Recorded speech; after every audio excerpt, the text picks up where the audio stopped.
I'm Kim Spencer. I'm sitting here with Brian Taylor, a lawyer who's been advising the Real Estate Board on agency issues for over 30 years.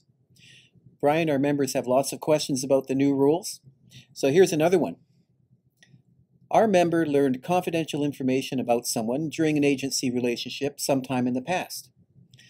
And now they're representing a seller, for example, and that former client comes to them maybe wanting to buy that property. They know information about that former client. Doesn't that put them in a conflict with their current client? What are your thoughts on that? There is a conflict in the sense of you have a conflict between your duty of confidentiality to your former client and your duty of disclosure to your new client. However, all of our standard form documents, if you think of the multiple listing contract, the seller agrees that your duty of disclosure is modified, which we are entitled to do under the rules. So the seller and the listing brokerage have agreed to modify that duty of disclosure to say, you don't have to tell me anything you learned from another agency relationship. So the protection is there that protects the realtor to say, I can bring a former client I might know something about to that, and I do not have to disclose that. Same way on the other side, if you act for the buyer, and have former information about a seller.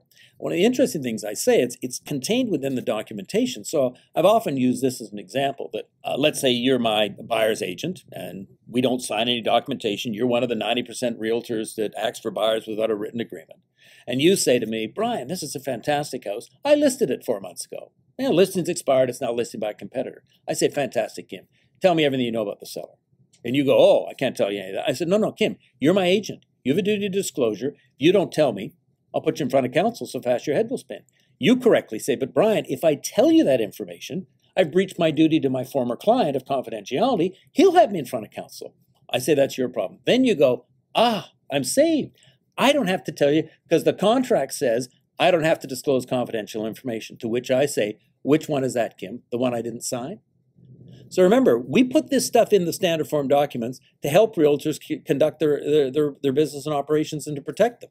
So the simple fact of the matter is there are restrictions. If your client, the seller, comes back and says, well, I don't like that restriction, the simple fact of the matter is that's the way the system works. And I think you could explain to a seller that at the end of the day, moving to another listing realtor isn't going to get you that information. The bottom line is you're never going to know that information, confidential information, that client. So you're better off sticking with me. Great information, Brian. Thank you. It's the contract that protects the information and how it's dealt with. Absolutely. It is the contract where the client who signs the contract has agreed to modify your duty of disclosure, which is found in the rules. Thank you.